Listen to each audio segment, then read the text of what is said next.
Hello, students. A very important topic in pediatric pharmacology. Today, we will be discussing antiviral agents in pediatric viral infections. So, we speak a lot about antibiotics, but in this lesson, we would be talking about antivirals that are prescribed in pediatric diseases. Example, influenza, herpes. So, what are the common pediatric viral infections that need antivirals? What are the common pediatric infections, viral infections? Let's talk about influenza A, B, of course, caused by influenza virus, right? So, they high risk cases, you do not typically always give an antiviral, but high risk cases, severe infections, you will supplement with an antiviral. Then herpes simplex virus. If you're suspecting HSV, then you will give your antivirals. So now HSV, what are the symptoms of HSV and what all parts are involved? You see mucocutaneous symptoms, CNS involvement may be there in herpes simplex. Then varicella zoster virus, not in all varicella, not in all chicken pox, antivirals are given, but severe chicken pox or in children who are immunocompromised. Again, so you will have to give an antiviral. Cytomegalovirus. So if you've detected cytomegalovirus, especially in neonates, immunodeficient children, then respiratory syncytial virus in select severe cases. So in all of this, have you seen what is common? That you do not typically prescribe an antiviral. It is only prescribed in children who are immunocompromised or the disease is very severe. Okay, so antivirals are not very frequently used. You will see it being used in ICU setups a lot, or you will see it these days because of the rising influenza. We give Fluver. Okay, so but remember, viral infections are mostly self-limiting. Mild viral infections are mostly self-limiting and they do not need medications. Unless and until the infection is very severe, the child is immunocompromised, you can hold on to giving antivirals. So now, what are the key antiviral drugs? There are typically a few antiviral drugs that we commonly use. Oseltamivir being one. Oseltamivir comes in the brand name of Fluver. Okay, so very commonly used. Indications: influenza, right? So it is given for more than 2 weeks. You cannot give it to newborns, right? Only after 2 weeks of age it can be given, and it is given orally. So there are IV preparations also, but Fluver comes in a syrup formulation as well, which is very commonly given. So, and then acyclovir is given for HSV and varicella zoster virus. All ages it can be given root, IV, or oral. Then valacyclovir, HSV, varicella zoster virus. Age use it is given in older children, for children who are more than 12 years of age. Route being oral, mostly given orally. Ganciclovir, typically used for CMV. So if ganciclovir, if you're seeing cytomegalovirus in a neonate, in a sick neonate, severe infection, then you start ganciclovir and it is an IV drug. Then ribavirin. Now ribavirin is a specific drug for your RSV. It is not so every child who comes with bronchiolitis is infected with RSV. But do you start ribavirin and all?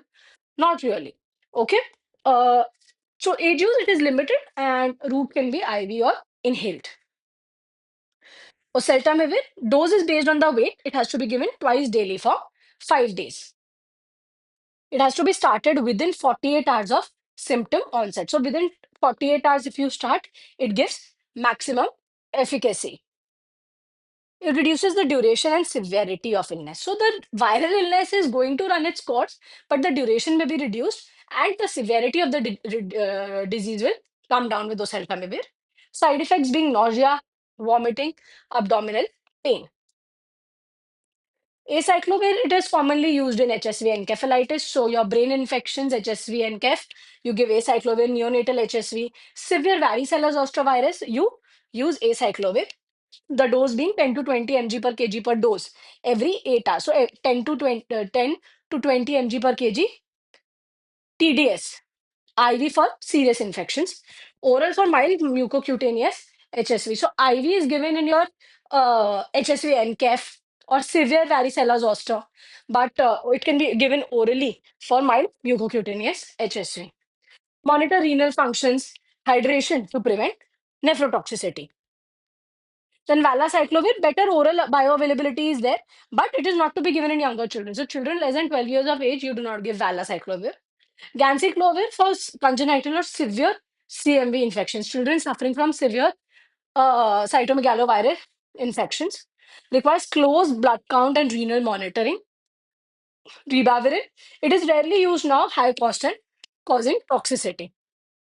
So in your bronchiolitis, which is caused by respiratory syncytial virus, which is a very, very common infection in children, especially a pre-toddler age group, okay, around 2.5 years of age, what you do, sorry, in your 2 years age group, not pre-toddler, I'm sorry, there you easily manage without the use of ribavirin. It is only given in very severe infections. No OPD/IPD relevance. OPD start oseltamivir early in high risk influenza. If you're suspecting a viral flu and it can be severe, good to start with a syrup, Fluvir. Okay. Treat HSV gingival stomatitis in immunocompetent child orally. So if you're seeing mucocutaneous lesions in a child who's immuno deficient, please think of herpes simplex, and good idea to start your uh, acyclovir or acyclovir. It can be given orally as well. IPD, you use IV acyclovir for CNS, for herpes simplex or severe varicella, and then you monitor toxicity with prolonged IV antiviral use. Summary, antivirals in pediatrics are used for selected viral infections only. Dosing is definitely as other drugs, it is weight and age dependent. Early initiation improves outcomes. So, better to start early. If you're suspecting a viral infection, it looks severe, start your antiviral drug in the right dose as per the weight of the child. Monitor for side effects, especially renal and hematological side effects that you have to look for. Thank you.